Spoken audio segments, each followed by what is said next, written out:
What's up, everybody? Happy Monday. Hope all you're having a great day so far. Hope you had a great weekend. Getting into this episode, first of all, I guess we get Sonny and Carly again. Whatever. Anyway, Marcus, he really started like I feel bad for Marcus, but then again, he needs to be more understanding because he basically has this impression that Mike is lying about forgetting about the fact that Yvonne is married. He thinks Mike is faking it. I think the only reason he's trying to blame Mike is because he knows deep down his wife is forgetting him. He knows it. And he's upset because there's nothing he can do about it. I mean, look at Sonny. You don't think Sonny's upset that there's nothing he can do about his father? His father is forgetting his own son. You don't think he's upset about that? Of course he is, but there's nothing he can do about it. And this man is a millionaire. He could fly in the best doctors from all over the country, but it still wouldn't do no good. You know what I'm saying? Like it sucks. When you see a family member or a loved one going through such things that you can't fix. Even when you got all the money in the world and you think that that money can fix it, it still can't. That's the sad part about it. You know what I'm saying? Um, Marcus just has to face facts. Like your wife has a disease that cannot be cured. It never will be. I'm not gonna say never because one day they might find something that can combat Alzheimer's, but for right now it's something that you can't fix. You know, their mind is gonna keep going until you know they pass away. Sadly, that's just what it is. Their memory gets worse and worse and worse, and you're seeing it. They lose their memory day by day. Every day is slipping away from them even more. There's nothing you can do. And I feel bad for him. Here's a woman he's been married to for 30 years and she doesn't even remember him. Like she sees pictures of their wedding day and she can't even remember it. That's sad.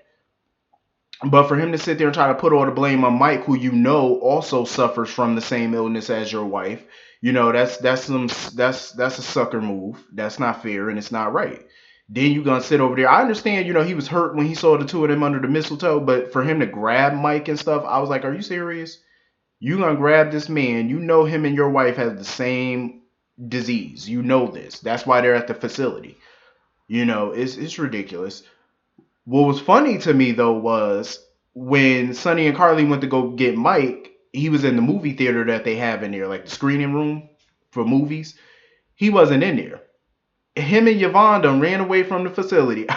I was dying laughing when they said that they wasn't there. I was like, oh snap. They done ran away. Good Lord. You got two Alzheimer's patients on the loose in the mean streets of Port Charles, New York. Lord help everybody. Sonny better call his guards and get somebody on it. And of course, Marcus is probably gonna try to think Mike kidnapped her or something. You know how his mind is. He probably gonna think. He always thinks the worst of Mike. Like, dude, he's not faking Alzheimer's. He really has Alzheimer's, bro. Like, I don't know why you keep thinking he's faking it for some reason. He just don't want to. He just don't want to admit the truth that his wife is forgetting him. It's a sad reality, but he needs to face that reality. Stop being in denial about it. Um.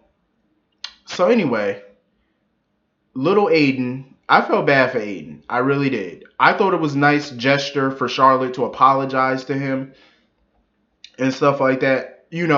Everybody, like I said, the whole, when people don't understand, they call it weird.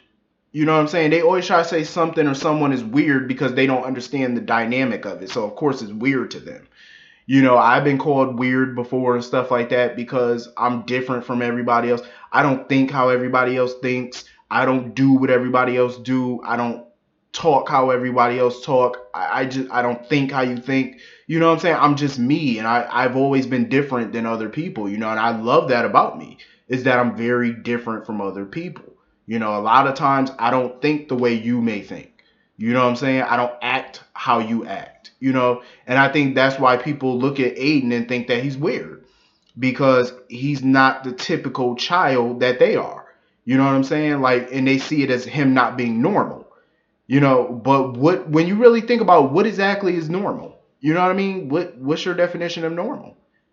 Everybody is different. You know what I'm saying? Everybody don't eat the same food you eat. You might like Chinese and I might not like Chinese. You know what I'm saying? You may like baked chicken. I like fried chicken. We're all different. You know, and that's what makes the world great. It makes it go round. You know what I mean? We're all different. We all have different opinions. We all have different ideas. We all like different TV shows. We all like different movies. That's the beauty of the world. You know, we're all different. Um, and I feel bad that he's being bullied over being different.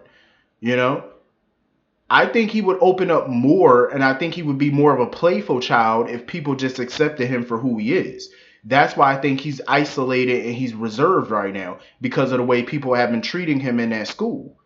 You know, that's why I feel like it's tough for him to make friends because he likes things that the other kids don't like. You know what I'm saying? Like he like pencils with, that's more for girls or whatever. So what? So in what? You know? Look at me. I watch a soap opera and people think, oh, well, soap opera is more for women. So it's drama, it's TV. So what? That's like saying basketball is just for men, but you got plenty of women that watch it. You got plenty of women that watch basketball. You got plenty of women that watch football. I don't say nothing about it because that's fine. It's called diversity. You get a group of people, different people watching certain things that you would think is for a certain gender, but it's not. It doesn't matter what you watch on TV. Don't, what you like is what you like. If it catches your eye, you know what I mean? He's different. We're all different. And I think it's a shame that people get bullied over for being, bullied for being different. I think it sucks.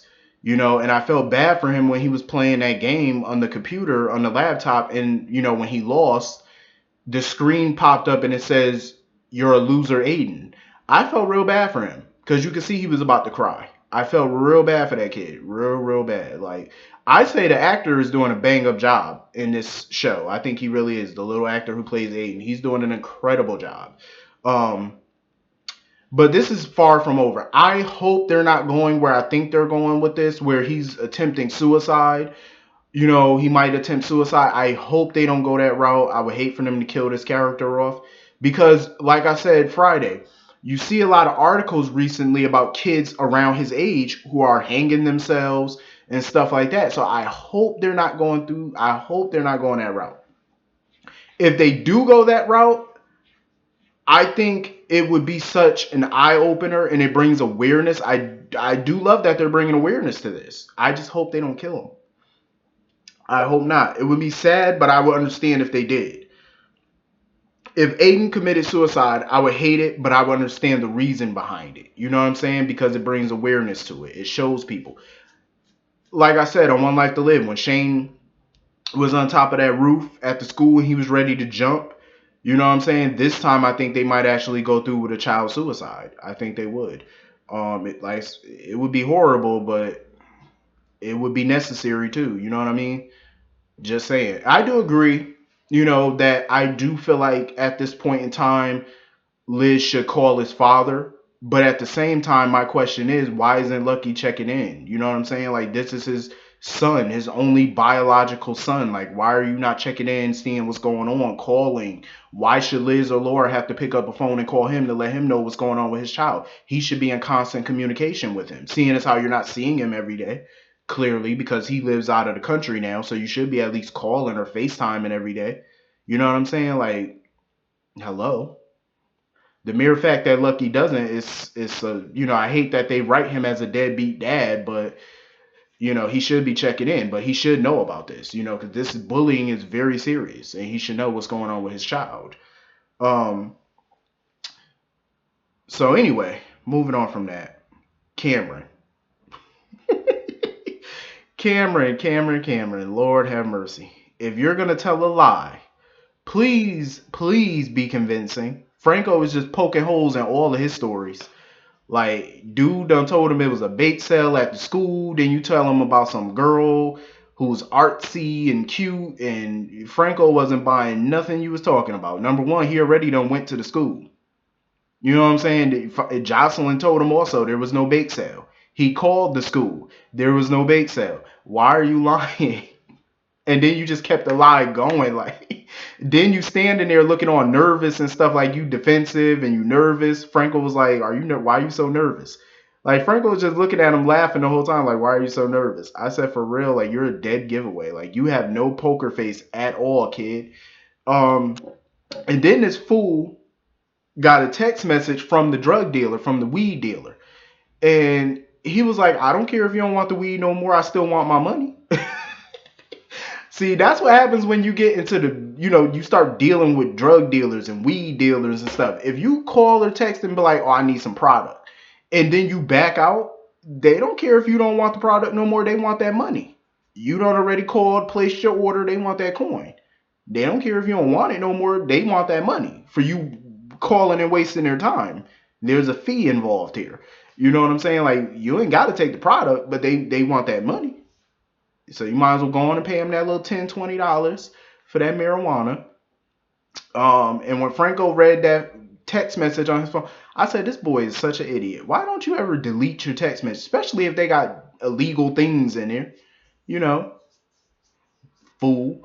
Um, I thought Franco may have, I thought Franco might want to cover up for him maybe and not tell Liz. But I thought about him like he gonna tell Elizabeth because it involves her son and marijuana, so of course she has a right to know. You know what I'm saying? Like, and I'm glad Franco went to her and he was gonna tell her. She has a right to know about that. That's some serious business right there. Um, Oscar sitting there chomping. I wonder, did he put the marijuana in them brownies? Because Franco was tearing them up. And then Oscar was chewing on them and stuff like that. And when Oscar was biting into him, eating them, he had a weird look on his face. Like, I'm thinking, did you put marijuana in them brownies? I didn't think he did because Laura helped him bake them brownies. I'm pretty sure she would have smelt weed. Weed has a very strong odor to it. So if he even took a, baggie out and threw it in the mix and tried to mix it up, she would have automatically smelt it. Because weed has, strong odor. Um, so anyway, moving on from that.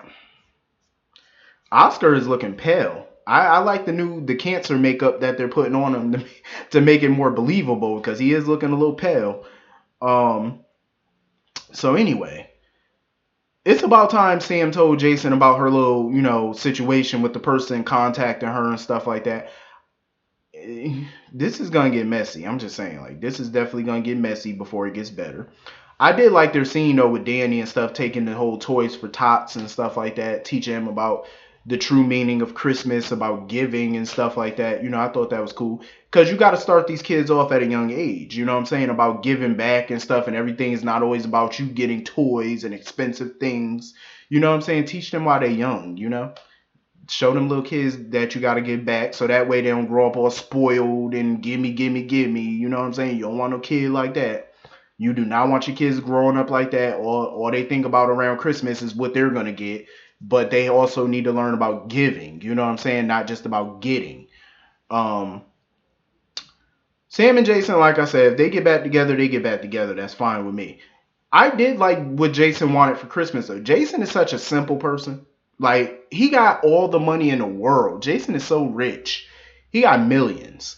And you would think a person like him with millions of dollars would want to live how Sonny and them live. Big mansion, flashy, his wife wearing diamond rings and big diamonds and stuff. That's just never been Sam and Jason, though. That's just never been them. They live a very modern, mundane lifestyle, very mundane. They're not about big mansions and stuff like that. Jason's not about Armani suits and stuff. That's just not his style.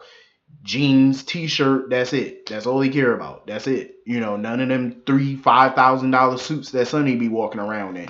You know what I'm saying? That's never been Jason. I always respected that about Jason. Having all the money in the world, but you're not, flashy with your money. You know what I'm saying? Like, he's not that dude. I respect it.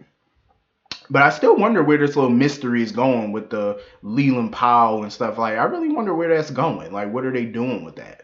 You know what I'm saying? I think it's going to be downright interesting, personally speaking. Before anything pops off, I have a feeling Daisy might end up being Sam's long lost child or something. But I don't know if she would remember having a child or not, though. That's the kicker. Like, did she have a child back then? That she just, suppressed out of her memory, maybe. Who knows? It would be quite interesting to have a little chick, a little daughter up in the cult world. You can't tell me Daisy ain't in no cult. That chick is a cult leader. You see the nonsense. You see the nonsense. She got Christina talking about birthdays don't matter. Yeah, okay. Mine is in March. Get my gift ready. I don't play. You ain't gonna tell me my birthday don't matter. Um, anyway, this was a pretty decent episode. Hit the comment section. Let me know what y'all thought. I will see you all later. Have a great day. Peace.